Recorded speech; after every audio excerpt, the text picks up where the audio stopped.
Rasi Radio FM Magetan, Family Radio, radio keluarga Anda.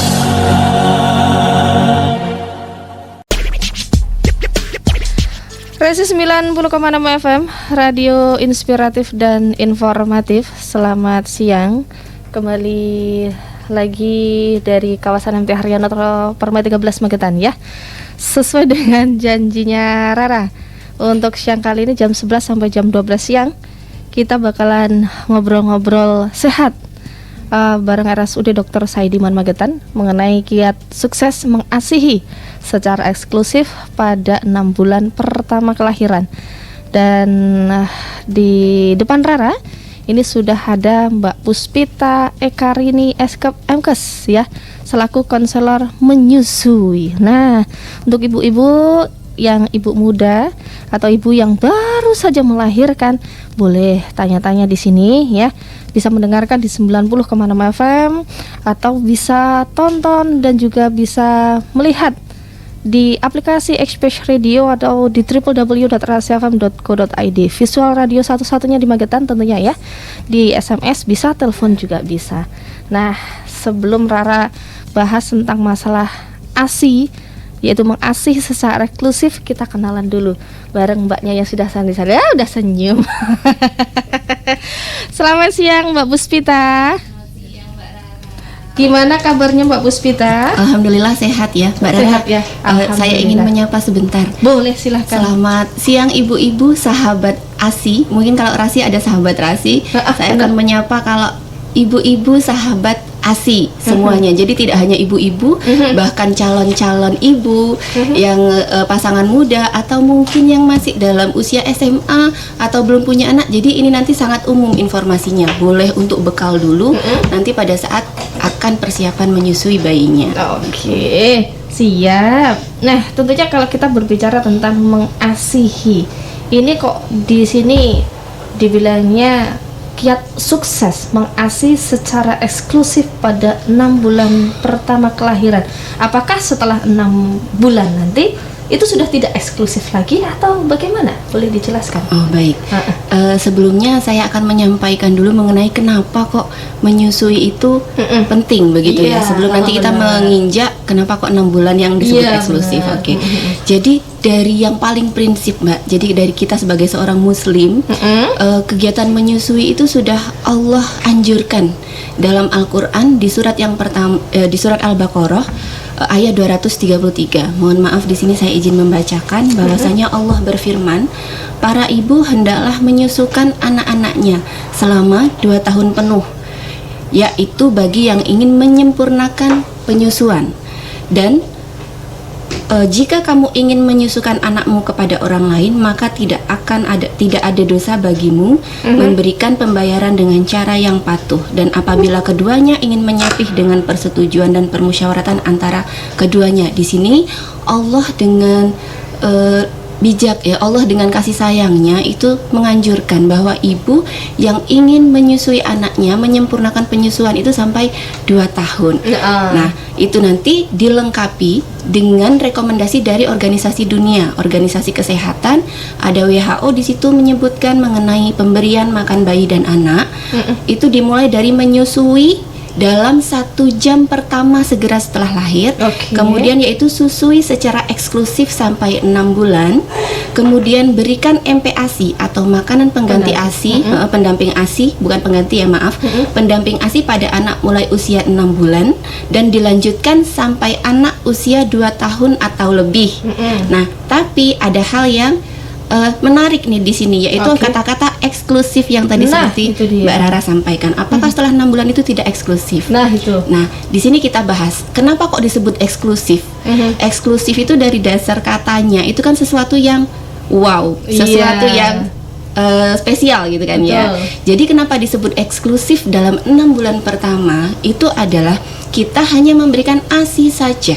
Dalam 6 bulan itu tanpa pemberian makanan atau minuman yang lain, begitu. Jadi eksklusifnya ada di situ, hanya ASI saja yang dibutuhkan bayi sampai usia 6 bulan. Gitu. Siap. Nah, hanya diberikan susu ibaratnya ASI. Ya, ASI ibu, air susu ibu, bukan air susu ibu sapi. Air susu ibu air gitu ya. susu ibu. Nah, tapi kalau ada kemungkinan, ya kan terkadang namanya ibu, ya kan ASINya tidak lancar. Nah, ada tambahan sulfur. Itu bagaimana? Apakah itu sudah tidak eksklusif namanya? Kalau ada tambahan makan dan minuman lain selain obat-obatan, termasuk di dalamnya mungkin kalau orang dulu itu ada yang dikasih air tajin, air susu formula, itu berarti sudah bukan eksklusif lagi. Jadi dalam hal ini adalah makanan dan minuman. Jadi kalau susu formula itu sudah termasuk bukan ASI eksklusif. Jadi ASI eksklusif itu karena dia eksklusif benar-benar ASI aja. Kalau di luar itu ada obat-obatan karena memang kebutuhan medis, itu masih diperbolehkan kalau obat-obatan atau ASI perah. Tapi di luar ASI itu sudah bukan ASI eksklusif. Oke, siap. Terus kalau seandainya nih juga tadi setelah 1 jam setelah kelahiran itu merupakan harus disusui. Tapi kalau ada kendala lain, termasuk mungkin anaknya ada sesuatu hal yang harus mungkin diinfus atau nggak boleh disusuin dulu, itu bagaimana, Mbak? Ya, itu di luar, itu pengecualian ya. Jadi untuk bayi-bayi dengan indikasi medis atau ibu dengan indikasi medis, umpama ibunya ada perdarahan pasca persalinan, itu memang pengecualian. Jadi ini sifatnya adalah rekomendasi. Kalau bisa dilakukan, itu akan mendukung pemberian ASI. Kalau misalnya belum bisa dilakukan, maka kita bisa mengikuti rekomendasi yang lain, yaitu menyusui secara eksklusif sampai dia usia 6 bulan. Ya. Ada 4 itu, Mbak, rekomendasi WHO tadi yang saya sebutkan. Oke, siap. Perjalanan kita tentunya masalah terasi, jangan lupa ya tentang masalah asih mengasihi. Untuk siang kali ini masih sangat panjang sekali. Nah, tentunya buat saat terasi silahkan bisa gabung di 0351896137 atau SMS dan juga WhatsApp 08113020 906 ya. Nah, ini kalau berbicara tentang ASI, apakah pemberian asli kan ASI eksklusif berpengaruh pada tumbuh kembang bayi di masa yang akan datang? Boleh dijelaskan, monggo silakan. Baik, menarik ya, Mbak, kalau kita ngobrol tentang ASI ini. Betul. Kenapa dia disebut eksklusif tadi sudah saya jelaskan. Dan proses mengasihi, menyusui itu adalah proses yang eksklusif juga, di mana ibu bisa interaksi langsung dengan bayi, bisa mengalirkan rasa sayang dengan bayi. Untuk bayi yang sudah lebih besar, bisa tatap-tatapan, itu rasanya tuh dalam banget gitu loh, Mbak. Nah, kaitannya dengan apakah bisa mempengaruhi tumbuh kembang? Iya. Sudah banyak penelitian yang mengatakan, makanya ini akhirnya direkomendasikan oleh WHO karena atas dasar penelitian ilmiah itu, bahwa pemberian ASI ini, ASI eksklusif ini sangat menunjang tumbuh kembang. Seperti yang kita tahu dari hasil penelitian juga, pemberian susu formula itu ada reaksi-reaksi atau ada hal yang berbeda dari ASI. Contohnya, pemberian susu formula itu tidak mengandung antibodi. Sedangkan di ASI ini, si antibodi itu sudah kaya banget sampai mulai dari ASI yang pertama keluar. Sekarang kita bayangkan kalau misalnya yang di ASI ibu sapi, ASI sapi itu tidak ada antibodi. ASI ibu kaya akan antibodi yang bisa melindungi si bayi ini dari sakit. Nah, dari situ aja kita sudah bisa berlogika ya. Kalau bayi dikasih ASI jarang sakit, ya kan? Otomatis dia akan jarang sakit, pertumbuhannya, nutrisinya dipakai untuk tumbuh dan berkembang. Sementara kalau ada bayi sakit, nutrisi yang dia makan itu akan dipakai untuk pemulihan badannya. Dari situ sudah terlihat ya, dari segi pertumbuhan dan perkembangan akan sangat berbeda karena di ASI itu banyak sekali mengandung antibodi yang mencegah si bayi jarang sakit gitu. Oke. Tapi terkadang yang namanya ibu ada juga kan ya, gara-gara susunya seret, akhirnya terus dikasih sulfur. Terus itu nantinya bagaimana? Apakah juga akan berpengaruh pada tumbuh kembangnya dia juga? Nah, jadi begini, itulah kenapa konselor menyusui itu ada. Jadi kami kemarin ikut pelatihan konseling menyusui, yang ternyata masalah atau kendala-kendala yang ditemui oleh ibu menyusui itu lebih banyak di bulan-bulan pertama melahirkan. Maka kami hadir kami diberangkatkan dari rumah sakit untuk ikut pelatihan itu untuk memfasilitasi kesulitan-kesulitan itu. Kadang ASI seret, ASI kurang itu belum jelas, belum tentu itu penyebabnya gitu loh. Jadi misalnya ASI kurang, ASI seret, belum tentu solusinya adalah pemberian susu formula. Untuk masalah misalnya ada pertanyaan ya, tapi anak saya dikasih susu formula itu baik-baik aja kok, misalnya nggak ada tumbuh kembangnya juga baik, badannya juga gendut, ya itu alhamdulillah begitu. Cuma kita harus melihat lagi karena yang dipikirkan itu banyak dari segi sosial ekonomi, kemampuan bagaimana keluarga membeli susu formula. Sekedar cerita karena kebetulan saya kan juga sebagai perawat di ruang bayi. Jadi saya pernah menemui seorang pasien, maaf, golongan ekonominya menengah ke bawah. Dan karena mungkin kurangnya sumber daya manusia, kurangnya pendampingan, itu akhirnya dikasih susu formula. Karena ibunya ini kesulitan dalam membeli susu formula, akhirnya apa yang terjadi? Susu formulanya diencerkan. Jadi tidak sesuai takaran. Akhirnya dibanyakkan. Akhirnya berat badan bayi turun, kemudian bayinya mengalami diare dan dehidrasi berat. Begitu salah satu contoh realnya. Oke, siap. Berarti ya memang seharusnya kalau mungkin ada keluhan, ya kan, ada sesuatu hal yang mungkin ibu-ibu rasakan pada saat yang namanya habis melahirkan, itu memang harus ada support mungkin ya. Harus ada support gimana untuk nantinya ASI itu biar lancar, ASI itu biar benar-benar tidak seret. Karena terkadang katanya ada beban sedikit, ada masalah sedikit, mempengaruhi kah seperti itu? Ya, jadi kemarin itu sungguh memberikan wawasan untuk kami para tenaga kesehatan.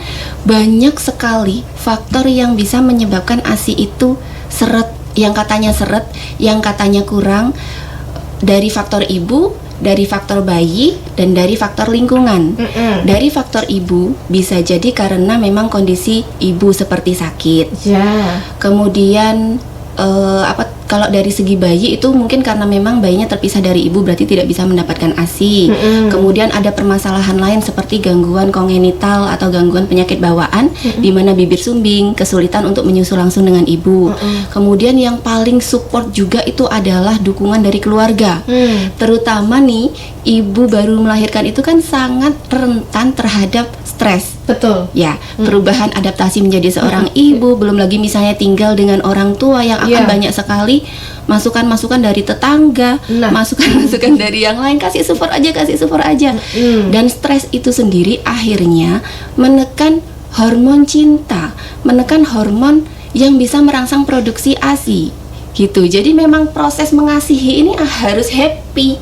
Ibu harus happy, bayi harus happy. Jadi kalau ibu tidak happy, akhirnya kasihnya itu yang sampai ke bayinya juga ya tidak optimal, begitu. Jadi secara langsung sangat bisa berpengaruh terhadap produksi ASI-nya, begitu. Memangnya ibu menyusui itu harus senang, harus happy supaya bayinya juga ikut happy, terus ASI-nya jadi lancar. Oke, siap. Nanti kita lanjut perjalanan kita, ngobrol-ngobrol kita tentang masalah mengasihi ya.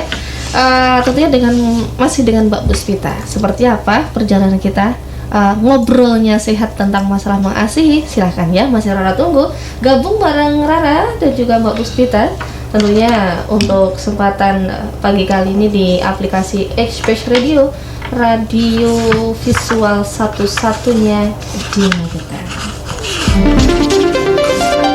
Rasi, radio inspiratif dan informatif.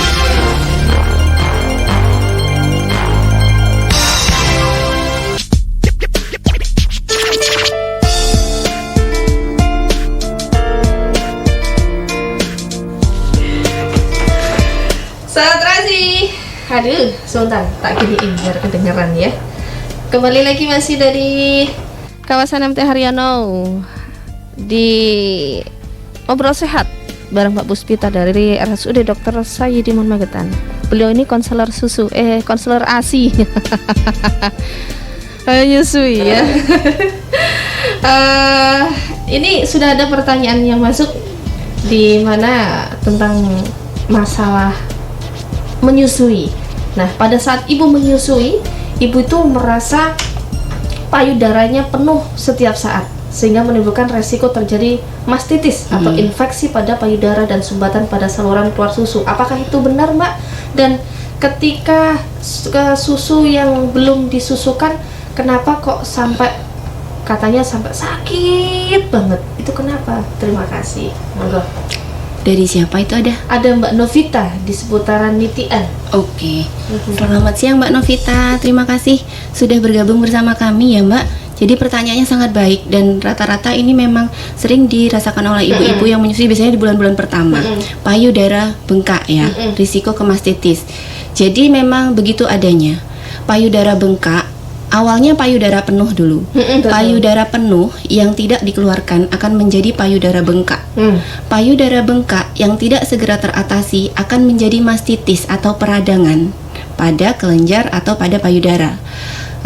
Kemudian mastitis yang tidak segera teratasi itu akan menjadi abses. Abses ini sudah infeksi dan biasanya harus menggunakan prosedur operasi. Jadi kayak bisul lah kalau kata awamnya begitu. Nah kita kan nggak pengen nih ibu sampai ada abses ataupun mastitis karena itu rasanya luar biasa nyeri. Maka kita atasi dulu yang awal. Payudara penuh. Payudara penuh ini yang pertama itu adalah yang kita tanyakan bagaimana durasi dan frekuensi ibu menyusui. Karena kalau payudara penuh berarti ini kan ada permasalahan dalam pengosongan payudaranya, pengosongan atau pengeluaran ASI-nya. Nah, bagaimana nih frekuensi dan durasi ibu menyusui? Karena si bayi itu kan secara normal karena dia eksklusif, ASI itu kan lebih mudah dicerna. Jadi dia akan sering lapar. Maksimal itu 3 jam harus disusukan. Maksimal 3 jam harus disusukan. Coba ibu lihat dulu ke frekuensi dan durasi ibu. Apakah sudah seperti itu ataukah banyak jam-jam yang terlewat misalnya seperti itu. Itu yang pertama. Kalau ternyata durasi dan frekuensi itu udah baik nih, tapi kok masih penuh ya. Yang kedua adalah bagaimana pengosongan ASI-nya, atau mungkin produksi ibu memang banyak sehingga bayi itu sudah kenyang ketika menyusu di satu payudara gitu ya, sedangkan masih ada sisa gitu. Misalnya dia sudah nyusu di satu payudara aja nih, terus dia udah bobok misalnya, udah kenyang.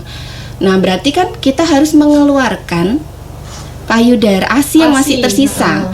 Bisa kita peras menggunakan tangan. Kalau misalnya yang satu payudara kok masih belum kosong, maka dalam waktu itu juga harus diperah, dikeluarkan. Jadi supaya betul-betul kosong. Dan ketika kosong nanti untuk periode menyusui selanjutnya itu si ASI sudah terisi lagi, harapannya begitu. Itu yang kedua terkait dengan pengosongan payudara.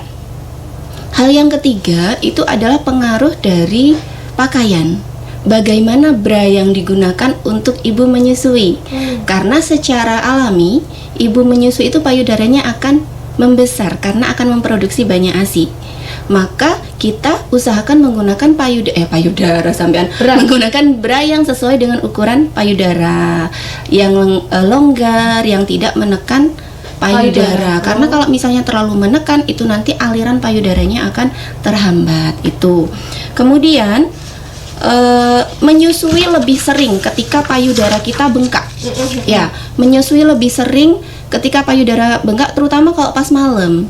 Karena kalau pas malam itu hormon prolaktin itu lebih aktif, sehingga ASI yang dihasilkan itu lebih lancar, lebih banyak.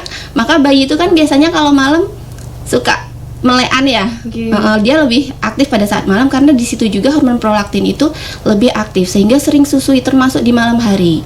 Ada juga yang katanya bayi saya itu anteng mbak, kalau malam tuh sering nggak bangun. Nah itu harus dibangunkan. Kalau misalnya memang bayinya dirasa memang masih kenyang, itu tetap harus dikeluarkan ASI-nya. Jadi itu kuncinya di pengosongan ASI. Terus ada beberapa hal yang bisa membantu ibu ketika merasa payudaranya mulai bengkak atau penuh. Kalau bengkak itu kan nyeri nyeri sekali, teng-tengan sampai pokoknya nggak karu-karuan gitu ya. Kalau orang Jawa bilang nawoni kan? Nawoni itu bisa jadi payudara penuh yang kemudian menjadi bengkak. Lah itu yang pertama adalah memastikan ASI itu lancar. Caranya dengan pakai bra tadi yang mendukung itu, kemudian dikompres hangat sebelum menyusui. Kompres hangat itu akan membuka saluran ASI menjadi lebih lebar sehingga nanti alirannya diharapkan lebih lancar. Itu sebelum menyusui. Nanti setelah menyusui dikosongkan dengan ditambah perah itu tadi, dan bisa dilakukan kompres dingin untuk mengurangi nyeri. Jadi beda di sini dua hal. Yang kompres hangat itu dilakukan sebelum menyusui untuk memperlancar produksi ASI. Kalau yang kompres dingin itu dilakukan untuk mengurangi nyeri dan bengkak setelah menyusui. Jadi tetap jangan kebalik gitu. Jangan kebalik. Dan ini kompres dinginnya jangan pakai es batu ditempelin, karena itu akan sangat gak nyaman. Jadi kemarin kita bisa pakai contohnya sayur-sayuran seperti kol atau sawi, itu kan daunnya lebar. Betul. Yang dari kulkas itu dipastikan bersih kemudian ditempelkan di payudara, atau kain lembut waslap gitu ditaruh sebentar di kulkas kemudian ditempelkan ke payudara. Jadi suhunya bukan yang suhu es membeku gitu, tidak, karena itu juga tidak akan nyaman untuk mengurangi nyeri dan bengkak. Begitu. Oke.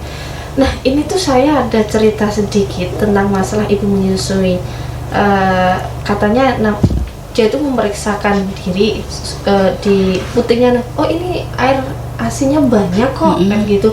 Dipencet gitu banyak. Tapi pada saat disusui gininya ininya lembek, itu susunya lembek, nggak kencang, tapi ini ada kok gitu. Tapi katanya kurang gitu.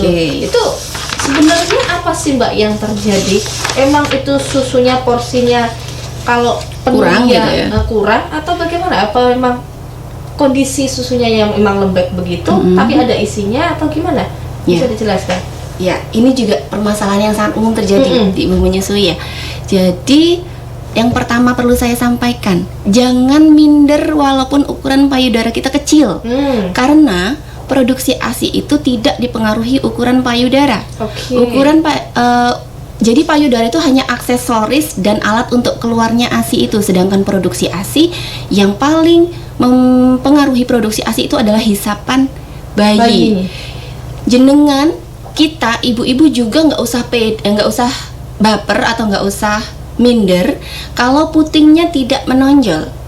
Ya, kalau pikir kita aduh putingku datar, putingku mendelep misalnya kayak gitu ya, ini nanti bisa mengasihi apa enggak? Karena bayi itu menyusu di payudara. Jadi kalau kita lihat anatomi payudara itu ada bagian hitam di sekeliling puting. Jadi dia itu memijat itu untuk mengeluarkan si ASI. Jadi tidak permasalahan puting menonjol, puting datar, puting mendelep, semua bisa menyusui.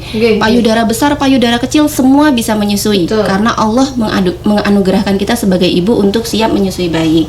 Nah, terkait dengan tadi lembek, ASInya kurang, itu juga sering banget jadi pertanyaan ibu-ibu, kayaknya ini ASInya kurang Mbak, soalnya bayinya nangis terus misalnya kayak gitu.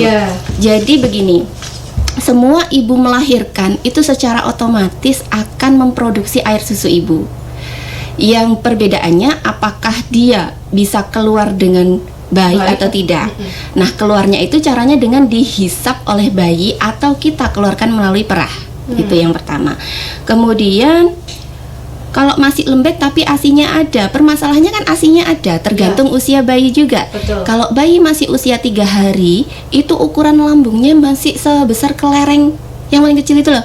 Itu kan masih kecil sekali. Memang dia kebutuhannya belum banyak. Dia kebutuhannya hanya sekitar 3-5 cc. Itu loh yang kadang-kadang ibu sudah baper duluan, ASIku kok nggak bisa mancur-mancur. Kalau nanti sering disusukan, sering ditetekkan, sering dihisap bayi, itu nanti akan bertambah produksinya secara alami. Jadi ibu nggak usah khawatir kalau di hari-hari pertama dia butuhnya belum banyak, dia butuhnya baru 3-5 cc. Nanti di hari ke-3 itu baru sebesar bola pingpong 22-27 cc. Kemudian nanti di 1 minggu baru sebesar telur ayam. Terus di bulan ke-1 baru sebesar telur bebek.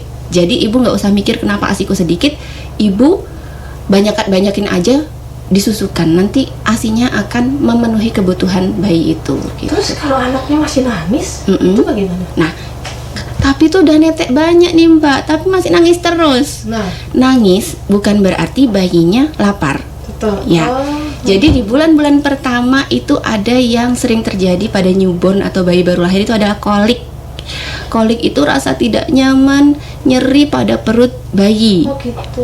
Jadi belum tentu si bayi ini nangis karena dia lapar pengen nyusu. Kadang-kadang karena dia udah kenyang, terus disusu-susui kan malah tambah marah gitu kan ya. kita harus mencari penyebab dulu nih kenapa dia nangis. Jangan-jangan popoknya basah, jangan-jangan dia digigit semut, atau jangan-jangan kolik.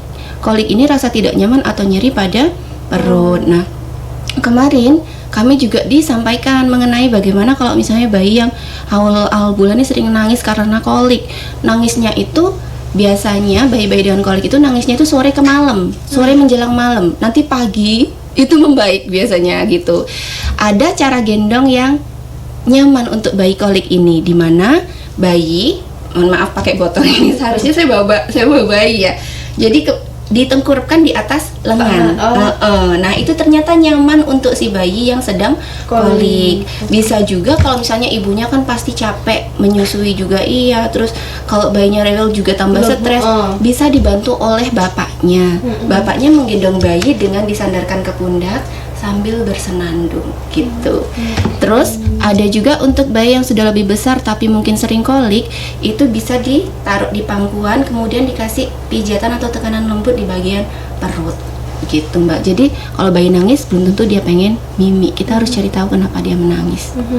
Berarti memang yang namanya dukungan dari orang-orang sekitar itu penting ya. Banget. Tapi terkadang ada yang kurang mendukung, itu harus dibagaimanakan? maka itu kami ada untuk konseling menyusui. Bahkan untuk sesi konseling yang datang tidak cuma ibunya, harapan kita bapaknya dan yang serumah. Dan kita harus cari anggota keluarga yang paling vokal. Kadang kan ada neneknya yang lebih vokal, ada mungkin kakeknya yang lebih vokal, misalnya gitu. Itu juga diajak, jadi kita bisa sharing bersama di situ. Gitu. Jadi memang untuk kasus-kasus seperti ini, ibu menyusui itu sangat membutuhkan bantuan gitu. Memang yang namanya dukungan ya, dukungan, support itu penting sekali. Betul. Pada saat yang namanya ibu baru melahirkan untuk bisa memberikan ASI eksklusif itu tadi. Masih ada pertanyaan ini Mbak Puspita. Nanti saja ya, biar surprise. Jangan kemana-mana, tetap masih merapat tentunya di Ngobrol Sehat bareng Rara dan juga Mbak Puspita dari RSUD Dr. Saidiman Magetan.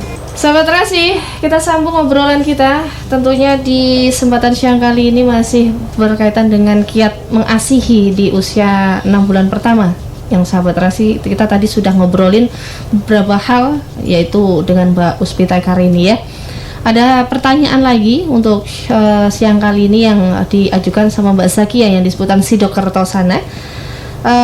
Selamat siang, saya ini menyusui bayi saya. ASI saya tuh selalu muncrat kemana-mana sampai luber. Apakah itu normal? Itu yang pertama. Dan ada yang bilang sebelum bayi air susu diberikan, ada yang bilang kalau saya tuh harus mengeluarkan ASI sedikit dulu biar membuang lemak susu. Apakah itu benar? Silakan Mbak Puspita. Terima kasih Mbak Zakia, pertanyaannya yang baik sekali ya. Jadi Mbak Zakia ini punya bayi 2 bulan. Terus Mbak Zakia cerita kalau susunya sampai muncrat-muncrat dan luber ya. Itu berarti kan produksinya, iya itu produksinya baik ya. Dan itu hal yang normal, apalagi ketika kita sedang menyusui bayi. Hormon cinta ini berfungsi dengan baik, aktif gitu kan ya. Jadi ketika kita menyusui, hati kita senang, bayi senang, ada interaksi yang menimbulkan rasa cinta, hormon oksitosin juga aktif. Di situ nanti biasanya akan netes yang sebelahnya ya enggak? Jadi itu mungkin yang akan menyebabkan muncrat-muncrat atau luber-luber ini karena aktifnya hormon oksitosin. Jadi itu adalah hal yang wajar.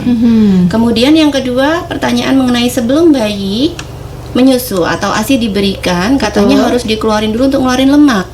Itu adalah mitos. Ya. Jadi ASI itu kandungannya semua yang di dalamnya itu baik. ASI pertama atau disebut dengan formil, ASI awal itu banyak mengandung antibodi, kemudian vitamin zat-zat yang dibutuhkan. Sementara ASI akhir yang keluarnya belakangan itu banyak mengandung lemak yang justru diperlukan untuk kenaikan berat badan bayi. Gitu. Jadi kalau misalnya ASI-nya harus dikeluarin dulu untuk membuang lemak, itu belum tepat ya, tidak tepat. Yang harus dilakukan itu adalah mengeluarkan sedikit, memencet sedikit, kemudian dioleskan ke sekitar puting ibu. Jadi yang pertama itu akan meningkatkan selera minum bayi karena ada bau-baunya.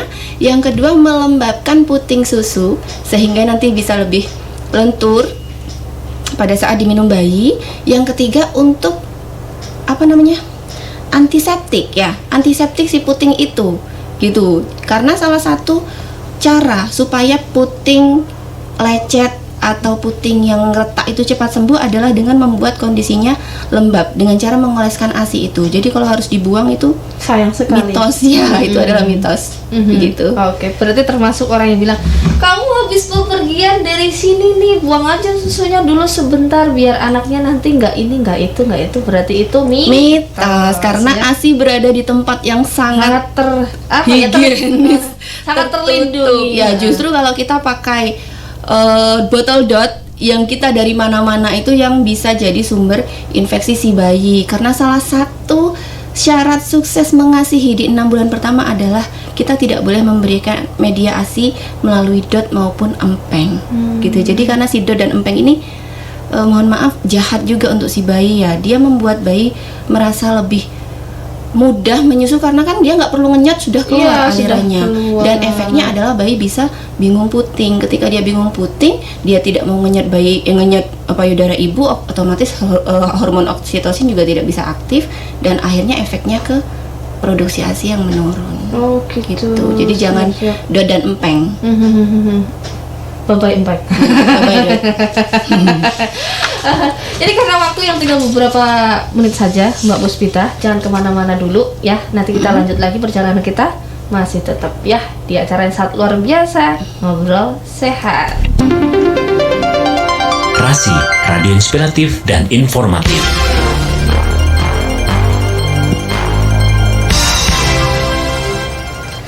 Sobat Rasi, masih di MTH Haryono Permata 13 Magetan. Masih ada Rara dan juga Mbak Puspita dari RSUD Dr. Sayidiman Magetan, membahas tentang masalah kiat sukses mengasihi secara eksklusif pada 6 bulan pertama kelahiran. Moga-moga ibu-ibu yang di luar rumah ya selama 6 bulan pertama benar-benar sukses mengasihi setelah mendengarkan Radio Rasi FM yang sudah disampaikan sama Mbak Puspita bagaimana caranya tadi ya. Kenapa harus ASI eksklusif, kenapa harus 6 bulan seperti itu ya. Ini ada pertanyaan tentang masalah, nah katanya susunya itu sampai putingnya itu lecet Mbak. Ya, itu yang harus dilakukan itu apa biar tidak terjadi sesuatu hal, karena katanya kalau yang namanya susu kan sampai puting itu lecet itu kan berbahaya. Boleh dijelaskan monggo Mbak? Baik, ini juga pertanyaan yang baik karena sering sekali dirasakan oleh ibu-ibu. Sekedar informasi Bu, proses mengasihi itu harus menyenangkan. Menyenangkan untuk bayi, menyenangkan untuk ibu. Betul. Kalau puting lecet, apa yang dirasakan ibu? Sakit. Nyeri sekali. Ya sampai ada yang sampai remes-remes, sampai nangis bahkan ketika bayinya menyusu. Otomatis kan perasaannya tidak akan senang. Berarti kalau puting lecet biasanya ada beberapa hal yang mempengaruhi. Dalam sukses menyusui itu ada 2 kiat utama Mbak. Yang pertama adalah posisi, yang kedua adalah pelekatan. Posisi itu kaitannya dengan bagaimana kita menggendong bayi pada saat menyusui. Dan ini menjadi catatan untuk bayi-bayi muda yang usia 1, 2, 3, 4 bulan. Kalau usia 5 bulan biasanya dia sudah bisa atraksi ya posisi menyusuinya. Jadi ini menjadi kunci ketika bayi-bayi muda di awal-awal bulan kelahiran. Yang pertama adalah posisi. Posisi itu bayi harus dipeluk dekat dengan ibu. Pernah kita menemui posisi menyusui seorang ibu di mana bayinya telentang di pangku ibu tapi telentang, kemudian bayinya menoleh ke arah payudara untuk bisa menyusu. Coba sekarang semua kita praktekkan, kita mengok ke kiri, badan hadap ke depan, kita mengok ke kiri, kemudian kita menelan. Apa yang dirasakan? Susah kan? Begitu juga dengan bayi. Maka yang pertama posisinya itu harus bayi menghadap ke ibu, dipeluk dekat dengan ibu, jangan dalam posisi terlentang. Kadang-kadang ada yang ditaruh di bantal juga kan, di atas bantal ditelentangkan, ibunya yang condong. Itu nanti akan capek ibu, sehingga tidak nyaman untuk ibu. Bayi dihadapkan ke ibu, perut bayi menempel dengan perut ibu dan dipeluk dekat dengan ibu, karena bayi itu senang dipeluk ibunya. Dia bisa merasakan hangat, dia bisa merasakan detak jantung ibunya gitu kan. Yang kedua, telinga dan bahu bayi berada dalam satu garis lurus. Kalau dia miring dan kepalanya mengo, itu kan telinga dan bahu tidak berada dalam satu garis lurus. Tapi kalau kita miringkan bayi, kita tempelkan perut bayi dengan perut kita, perut ibu, itu akan secara otomatis telinga dan bahu berada dalam satu garis lurus. Kemudian seluruh badan bayi ditopang. Maksudnya jangan cuma megangin kepalanya tok, jangan cuma megangin bokongnya tok.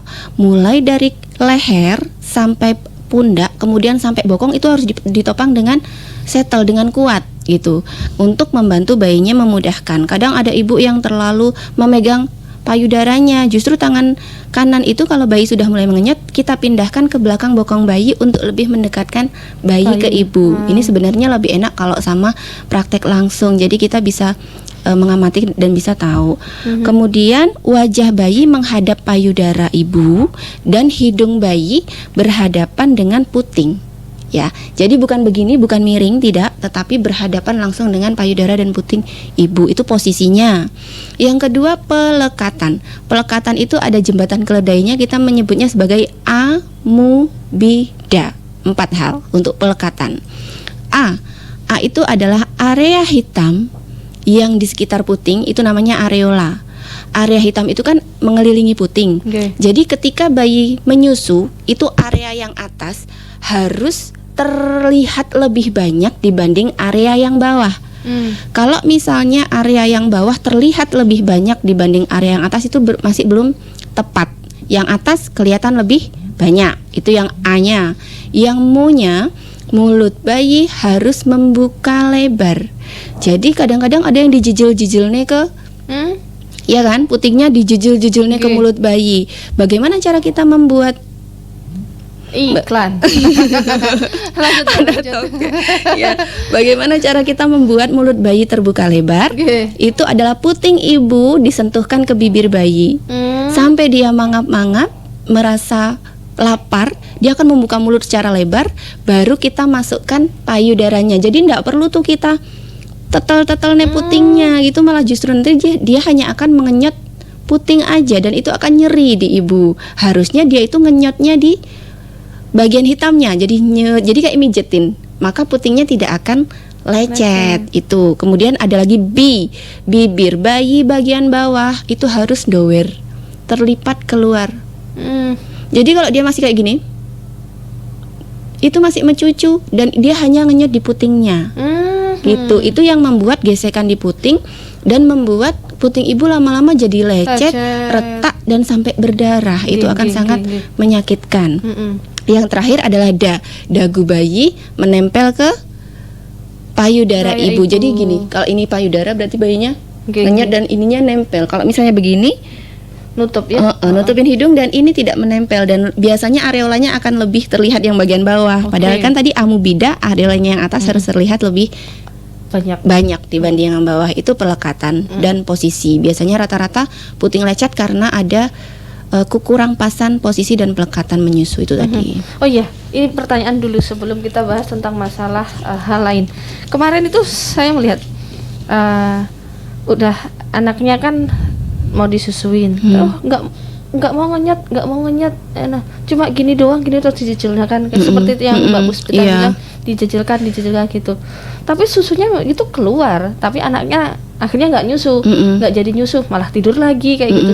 Itu bagaimana Mbak? Iya, maksudnya gimana nih kalau bayinya nyusu terus gitu, bobo terus gitu ya, nggak mau mangap ya. Yang pertama kita harus kaji apakah memang dia masih kenyang, ya. Kalau misalnya memang baru sejam yang lalu dia mimik, kan kemungkinan dia masih kenyang. Tapi kalau misalnya kok ini bayinya nggak aktif sih, kok nggak pernah mau mimik gitu kan ya, kita harus, biasanya pada bayi-bayi prematur yang lahirnya belum cukup bulan, rata-rata dia tuh kayak nggak terlalu aktif. Yang pertama hal yang bisa kita lakukan adalah rutin membangunkan. Membangunkannya caranya bagaimana? Bisa dengan disentuh-sentuh pipinya, atau dibuka bedongnya, kemudian diitik-itik supaya dia bangun. Kalau misalnya cara itu kok bayinya masih nggak aktif lagi, seharian ini cuma minum 1 kali loh, kita harus juga waspada, hati-hati terhadap kekurangan cairan. Barangkali si bayi sakit, apakah dia demam atau mungkin dia merasa nggak enak badan. Kalau bayi baru lahir, kuning atau hiperbilirubinemia kalau bahasa medisnya, itu juga bisa berpengaruh kepada si bayinya kurang aktif. Jadi kalau misalnya sudah kita coba kok tetap nggak mau bangun, konsultasi kepada dokter spesialis anak, begitu akan lebih baik. Siap. Nih, satu pertanyaan terakhir. Baik. Untuk siang kali ini, karena waktunya tinggal beberapa menit saja Mbak Puspita ya. Bagaimana kalau ibu merasa ASI itu tidak cukup? Apa itu efeknya untuk anak, dan bagaimana biar biar ibu itu merasa pede kalau susunya ya itu cukup atau enggaknya gitu. Gimana Mbak Puspita? Monggo silahkan. Ini sebagai penutup juga ya sebenarnya kalau kita ngomongin ASI itu memang sejam itu kurang ya Mbak ya. Tapi kita berusaha untuk memberikan informasi terkait dengan masalah-masalah yang awam terjadi. ASIku nggak cukup, ini harus dikasih sufor, bayinya ini masih nangis terus, ini pasti nggak cukup. Apalagi tetangganya bilang kasih sufor gitu kan ya. Udah mulai nih goyah nih pendirian si ibu kan. Jadi ibu, ASI yang tidak cukup, kita harus melihat berbagai bukti. Salah satunya adalah indikator kecukupan ASI itu ada di buku Pink.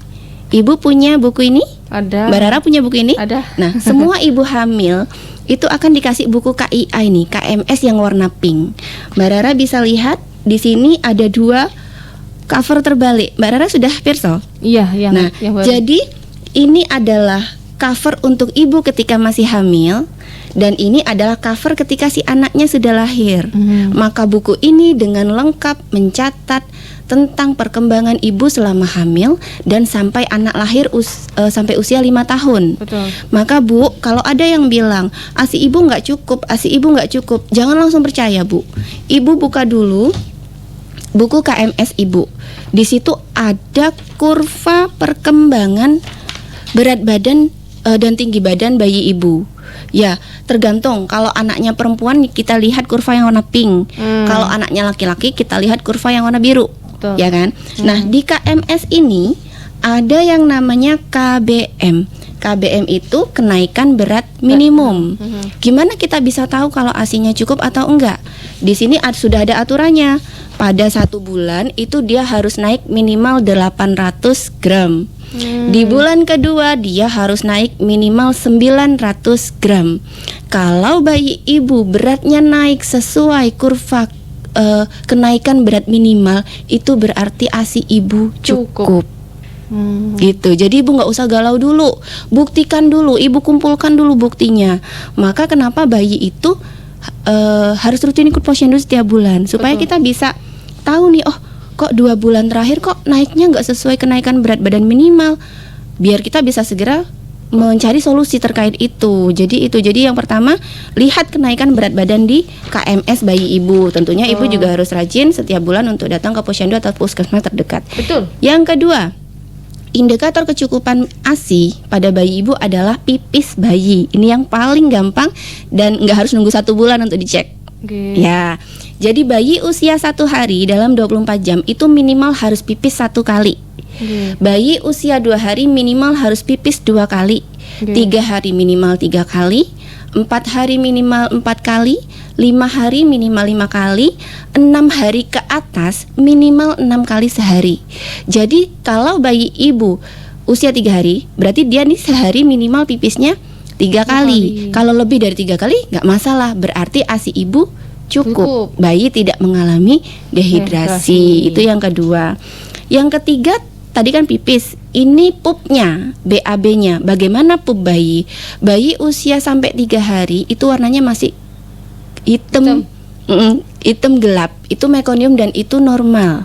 Kalau bayi yang kurang ASI bisa terjadi. Kalau bayi di rumah sakit itu kan kita harus monitoring 24 jam pertama.